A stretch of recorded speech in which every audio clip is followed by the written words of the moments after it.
Well, that was an interesting locker room. Let's talk about it as we do the countdown to Orange and Blue today, presented by Sean Honda, Cecil Lammey, Andrew Mason, still in the locker room. Maybe he got to talk to Frank Clark because I had to leave before Frank Clark was done chatting with our friend James Palmer, who, of course, is like the coolest guy on the planet. Has the best hair on the planet, too, by the way. I'm super envious, although I think James might be envious of my hair. Anyway, we're going to get to it. The Broncos never give us nothing to talk about. Is that a double negative, Matthew? Double check on me for that. Anyway, I am Cecil Lammey, and I am here for you. And yeah, the Broncos cut/trade/ I don't know yet with Randy Gregory. Randy is no more. No more Randy for the Denver Broncos. Randy Gregory is gone. Sean Paton saying after practice today they are still trying to trade him. So we'll see if something happens there. If he is released, the Broncos would eat $10.8 million and the rest of his salary just for him not to be here. Sean Paton had to sleep on it. Sean Paton made this decision. It was on him for sure to move on from Randy Gregory, and that means in the course of, 2 days, we've got Aseng Bassi gone and Randy Gregory gone. Both guys were starting for this team, 10 days ago, whatever the number is. And that's why things changed quickly around here in the National Football League, and the Denver Broncos needed to shake things up. And after the Miami Dolphins game, what was interesting, and we talked about it yesterday on the show with me and Mace, like, hey, the Bassi thing, like he barely played. I think it was like 10% of the snaps or whatever defensively. So you definitely see the team was like, okay, Bassi, you're not the guy. And then they get rid of him. Randy Gregory, on the other hand, didn't start because Nick Bonito, who I talked to in the locker room, we're going to get to that in just a little bit, but like Nick Bonito starts, Randy Gregory doesn't start, but then they switch series. So it's like, okay, it's not a big deal. Well, is it? I guess it is. And this was not Randy Gregory being disgruntled and saying, get me out of here. This was Sean Paton. This was a Broncos move. Again, this is what Sean Paton has said. And I believe him, yo. I don't know why, but I do. Yes, just quoted Half-Baked again. But anyway, like with Randy Gregory, he played 46% of the snaps. Like he was out there rotating series and he was okay. It still didn't do anything. But like, all right, maybe that would be the best thing. They didn't even want to see that. They didn't want to see Randy Gregory as a rotational player. Now, more on Baron Browning. I did see him out at practice today. We'll see when they, officially bring him back or what have you. Don't know if he's going to be ready. So more on that in a little bit. But the Randy Gregory thing is curious, is the best way I would put it. It's interesting. Now, there are some out there taking some wild leaps in terms of, Randy Gregory, bad apple. I don't necessarily think that. And it's not the weed thing. I don't care about the weed thing. When they got Randy Gregory, I said, I don't care about this. It better work out. This had better work. Like Grand Moff Tarkin said, like, this had better work. It didn't work. But the thing is like, you didn't get Von Miller back because he was supposed to be yesterday's news. He could still ball out. He was the key for Buffalo last year, by the way. That's why they didn't go to the Super Bowl, because Von Miller was hurt. But anyway, so when Randy Gregory was picked up, I was like, I don't care about the marijuana suspension. I don't. We're adults. It's Colorado. Who cares? I do care the fact that he's never played a full season. His career high in sacks is like 6. I mean, he's good when he's out there, but he's not out there that much. And then this year he wasn't good when he was out there. So very odd, very bizarre. Now, would I say Randy Gregory is a bad apple, as some are suggesting on Twitter, the realm of the lowest common denominator? No, I wouldn't suggest that. I think he might be a little different. And I know that NFL teams don't like guys that are a little bit different. And Randy Gregory, maybe with some social awkwardness, maybe some social anxiety type things. And hell, maybe that's why he's, on the weed or whatever. Like, again, it's his personal business. I'm not going to get into that. But I know from a locker room standpoint, one, he was never bad to the media. He just never really said a whole lot. And had that sort of awkwardness about him.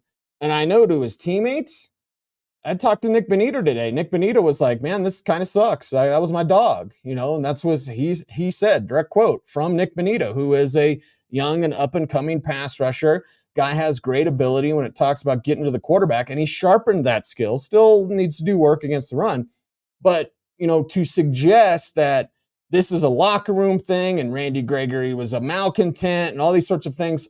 I'm not there in the meetings, okay? But I'm there every day watching practice. I am there in the locker room every day that it's open to the media. And I never got that feeling from Randy Gregory that it was all about him or, forget these guys and screw this place or anything like that. I never got that feeling at all whatsoever. I could totally be wrong. And maybe in the meetings, he lost his mind and went off on his coaches or whatever. I don't know these things. I just know my observations of Randy Gregory. I would not call Randy Gregory a bad apple. I would say he's a different cat. If you want to say that, I think that's fair. That's accurate. But I think it's inaccurate to paint him as some sort of bad apple. And I would compare this, let's say, to the Melvin Gordon situation. Melvin Gordon was good to the media. He was always giving you good answers, always talking, even when he had bad games, and he had a lot of bad games. But Melvin Gordon also had this air about him of like, it's all about me, and I'm the man, and why aren't they giving me the ball, and these sorts of things. So it was a little bit more selfish that way. So was Melvin Gordon a bad apple? I would say no, but his angle or his kind of way he wanted, his mannerisms were selfish. It was about him. It was egotistical. It was about the ego with Melvin Gordon. I never got that feeling from Randy Gregory. Randy Gregory was just quiet and reserved and mostly to himself. But the teammates loved him. He was a veteran player that would take his time out to teach a Jonathan Cooper some of these tricks. Some of these plays that you love that Cooper's making, some of these plays that you love that Nick Bonito's making. And even when the young guys play, Thomas Incoom can make plays, like that UDFA can make plays. Marcus Haynes, practice squad guy, he can make plays as a pass rusher. Again, more on Baron Browning in just a little bit. But all these moves that these young cats are doing that you all love, they're mostly from Randy Gregory's teachings. Like Gregory has shown some of these guys the ropes in the pros. And it's that sort of emphasis that this veteran had to the younger players. And it's why a Nick Bonito would say, man, that was my dog. That's why the younger players really liked Randy Gregory. So this was a performance issue. Bottom line, Sean Paton may say otherwise, and Sean Paton will have more information than I do. But from my standpoint of being at practice every day, of being in the locker room every day, I sound like Vic Fangio, every day. But listen, Randy Gregory wasn't a malcontent. Randy Gregory wasn't this selfish me guy that others in that locker room have been malcontents, that have sown the seeds of, disrupting the locker room and separating the locker room, the division in the Broncos locker room. I've witnessed it. I've seen it when the defense hates the offense. I've been there for that. I don't get that feeling at all, not whatsoever. And this is with the defense bringing up the rear, let's say that, and the offense getting their job done. The offense is not looking at the defense as like, hey, you guys aren't doing your work. Like, there was not that division there. Randy Gregory was not that guy to sow the seeds of division as others were in that locker room. So performance-wise, yes, this is a weird move. It definitely sends a message, I think, and I'm not going to name names, but there's some highly paid veterans on this team that have not been playing well. They seem to have a little extra pep in their step today. That might just be me. Maybe I had too much caffeine. I don't know. But as I'm watching practice, one of the first things I'm noting today is there's some effort that you don't normally see. And they did a few different drills, just drills, nothing. We don't get to see much outside of stretching and some individual drills. But they did a few drills differently today. So it was a bit of a change up in practice. And maybe the change up in that practice routine caused some of these players, veteran, high-paid players on defense, you can pretty much guess who I'm talking about, that really had some extra pep today. Maybe that was from Randy Gregory, cut, traded, whatever. Maybe that was just because they were changing things up. I don't know. Message sent, message received by the Denver Broncos. Now, it doesn't matter if the Jets kick your ass. It doesn't matter if the Jets run all over you, which they could. Breece Hall's not on a snap count anymore. Dalvin Cook can't play, but they're going to emphasize running the ball. They've got some receivers to go to. They got a tight end to go to. Defensively, hey, Wednesday, Your first practice, you can be really fired up in those drills that Cecil Lammey watched on the hill. And that doesn't mean squat if you go out on Sunday and get trounced by the Jets. So you got to show up. You better be sure. And if you're this Broncos team and you're that Broncos veteran, you've got to have better effort, a more concentrated effort to be sure. Today was a good sign that the locker room wasn't disgruntled. The locker room there was no somberness in the locker room. It was a very business-like approach. And I talked to, I talked to Samaje Perine, who's always an interesting interview. I'll say that. Talked to Traquan Smith, talked to Nick Benito. Seems like there's somebody else to talk to. But anyway, going around, talking to the fellas, said what's up to Riley Moss, whatever. Like, there wasn't this sense of like, oh my God, we just lost Randy Gregory. And again, those guys all liked him to a man.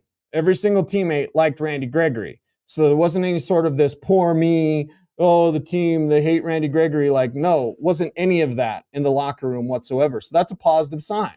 I see that as being a positive. I see this move for Randy Gregory as a positive for him, not just for the Broncos. You've got Baron Browning. A return of Baron Browning could possibly happen. It's Orange Blue Today, presented by Sean Honda. Did I say that at the beginning, Matthew? I hope I did. And I said it now. That's right. See, Matthew's on top of it. We are brought to you by Sean Honda. And here's the thing. I saw Baron Browning practice today. They can bring him off the PUP list this week. And again, we don't see much outside of warmups. So I'm not saying he's like full speed or whatever. And this is a pec injury. Matthew, double check me on that. But so it's nothing lower body, right? So I watch Baron Browning make his movements through these drills. You see sharpness, you see crispness, you see explosion because it had nothing to do with his lower body. An upper body injury, a pectoral injury will mean that you're mainly worried about a guy tackling or specifically arm tackling. When you bring that player in and does that stretch your pec and does that hurt? Well, that hurt me just doing that. You're getting old. I'm getting old here, Matthew. But anyway, Baron Browning's out there doing it. I'm going to go do it. And I'm not sure if Sunday he'll be ready. But remember, they play Thursday against the Chiefs in the next week, right? What is today? Wednesday? So tomorrow it'll be a week. They played 2 games in 7 days. Okay? And since it's Wednesday, I'll say 2 games in 8 days. So the Broncos, maybe it's not Baron Browning against the Jets, but maybe it's Baron Browning against the Chiefs. Maybe it's Frank Clark against the Chiefs as well. I don't think Clark will be ready for the Jets. He's angling. He's focusing on being ready for playing against his old team against the Kansas City Chiefs. So you could get Frank Clark and Baron Browning back for that Chiefs game. Plus you've got Nick Bonito balling out. Plus you've got Jonathan Cooper, a hell of a duo there for this Broncos team. And like I said, Thomas Nkoum, y'all don't know him, but that's a young pass rusher with some upside. I see some Malik Reed to his game. He's not Shaq Barrett. Very few are, by the way. And Malik Reed wasn't Shaq Barrett. Trust me on that. But there's some Malik Reed to his game, which is great. 6 to 8 sacks if he gets a larger role. You got a Thomas Nkoum. Marcus Haynes might be better. Now, I didn't have Marcus Haynes graded higher than Thomas Nkoum, and I thought that Nkoum, instead of being undrafted, would be like a 5th round pick. That's what my grade on him. He's a quality player. Marcus Haynes, priority free agent grade, he's looked better for parts of the offseason and training camp than Thomas Nkoum. Nkoum kind of came on in August, and Haynes maybe leveled off a little bit. But you've got young pass rushers that nobody's even talking about yet, other than this show, Orange and Blue Today, presented by Sean Honda. So, the Randy Gregory thing, whether it was, personality-wise or it just didn't fit the culture or whatever, and he's a little bit weird, he's a little bit off. I reminded the fellas on the drive, my man Bird, Zach By. Did you know his nickname was Bird? Yeah, so Bird, my man Bird. And then Philip Lindsay, man, on the drive. I told those guys, I was like, Mike Shanahan, and I've covered this team since Mike Shanahan was the coach. Again, I'm old. But he didn't like Clinton Portis because Clinton Portis was weird. And I love Clinton Portis. I loved covering Clinton Portis back in the day. Clinton Portis was awesome because he was weird. But football teams, they don't like that. You better not be weird. You better not have any sort of social awkwardness. And, maybe that was the case. Maybe we'll find out. Maybe we won't. But either way, move on. Move on. I don't want to be a barnyard psychologist or be like Dr. Phil. Be like, how's that working out? But Randy Gregory, you're paying him $1 million a game. How's that working out? It's not working out. Move on. Send the message. And this is clearly a message for George Paton. I don't know how he keeps his job. And again, I think George Paton is a good scout. I don't think he's a good GM. That may be odd to some. It's like I say with Joe Klatt, who I wish Joe Klatt liked me. He doesn't like me. I don't have to get into that story right now. But like Joe Klatt is the best college football analyst on the planet. He's not a good draft analyst. There's a difference. I'm not a good college football analyst, but I'm a good draft analyst. Not to break my arm, pat myself on the back. I think George Paton is a really good scout. I don't think he's a good GM. Because look at the guys that he's drafted and some of the players you can to get excited about, like a Nick Bonito. But then look at the moves that he's done as general manager, signing the free agents, signing a Randy Gregory, saying no to Von Miller, essentially. It was Von Miller or Randy Gregory. Who would you guys want, right? You want number 58, number 1 in your hearts? You want that guy running around? I think everybody would still love to have Von Miller here. Retire a Bronco. Never not a Bronco. That should have been the mindset for this team with Von Miller. It wasn't because, well, Randy Gregory, it's not a good move. That's not a good move for George Paton. The Russell Wilson deal, not a good deal. Ben Powers has been fine. McGlinchey needs to clean up his errors, and I believe he will, but look at these free agent moves that he's done that haven't worked for this team, haven't made sense. And, it's more than just picking guys in the draft. Being a GM is more than just having an eye for talent. And again, I'll say it, George Paton has an eye for talent. George Paton has a sterling reputation in the scouting community. Scouts love him because he's one of them. But is he a good GM? And again, you can be a good employee, but are you a good boss? You can be really good at your job, but can you manage a team of people? You can be a really good scout. You can have an excellent eye for talent. Can you be a good general manager? I think with George Paton, we're seeing the answer is no. And it doesn't mean, and please nobody say like, I could do a better job. Like, no, I couldn't. I'm a media slappy that gets to talk about the draft, okay? I have zero pressure on me. Now I have my reputation and I do care about that. That's why I've always told you through the draft process, I will work harder than anyone else. I'll be everywhere these players are going to be. I'll do all the research. I'll do all the scouting. And I know going into that, I'm going to be wrong on some players. And I don't want to be, but I promise you no one will work harder. And again, my opinion on players, that doesn't matter. Do they change? Do they get better? I'm going to tell you what I've seen from them. It's like the practice observations, right? I had some Twitter tough guys, the realm of the lowest common denominator, that got mad at me because Marvin Mims, you said Marvin Mims could ball out. And I'm like, well, he's the team's leading receiver. It's not up to me that they don't use him yet being the operative word. So it's like, I'm going to tell you what my observations are from practice. I'm going to tell you what my observations are from film. I'm going to tell you what my observations are from the locker room. Okay. These are my observations. And hopefully they bring you value and information and some sort of entertainment. But either way, like, we've got to figure this out. And I think George Paton, part of the problem with this Broncos team is George Paton not being a good general manager. Nicest guy ever. I like George. I think George is a good man. And these are all great qualities. George Paton has an eye for talent. That's a great quality. George Paton is a good scout. It's a great quality. George Paton is not a good general manager because it's more than just being an eye for talent and a scout. You know what I mean? Like, if I was to ever work in the NFL other than consulting for teams, and I've never consulted for the Broncos, I always want to make that clear, I would always want to be like a pro scout where I'm just looking at other teams' practice squads because I know I can do that. I don't think I could be a good general manager. That's a tough job. There's a lot of hats you need to wear as a general manager. I think George Paton's better off as being a director of pro scouting, something like that. I think that's more in his wheelhouse, in his skill set. And hey, he got his shot. He may never get a chance to be a GM ever again in this league because it's not working out in Denver. And this Randy Gregory move is clearly one of that.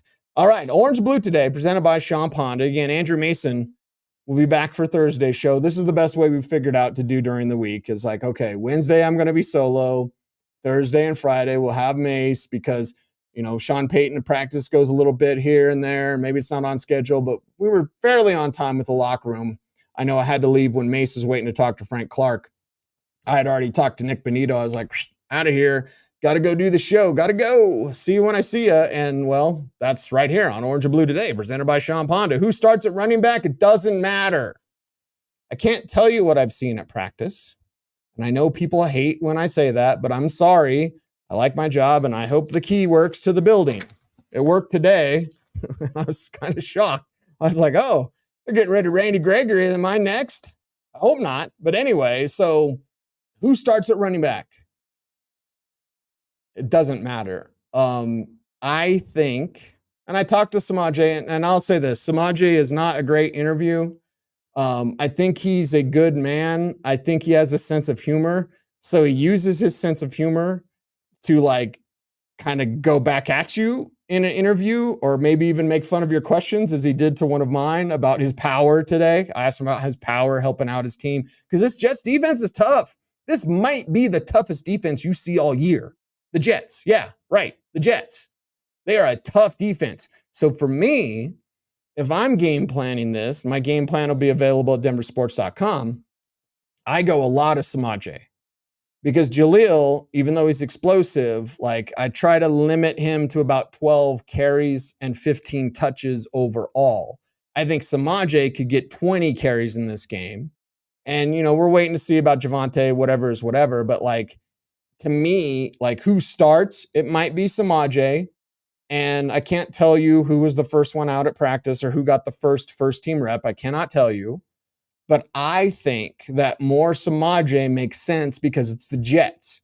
If this was a different team, let's say it was the Bears or a Bears-like defense again, I would say Jaleel McLaughlin should start. You should give him 20 carries, give him 25 touches. It should be a big week for Jaleel. And I know a lot of fantasy GMs are out there and be like, Cecil Lammey told me about Jaleel McLaughlin. That's right, I did. But against this Jets team, that's a tough ask. It's a tough ask for that young man. Now, he can turn any sort of small crease into an 80-yard touchdown.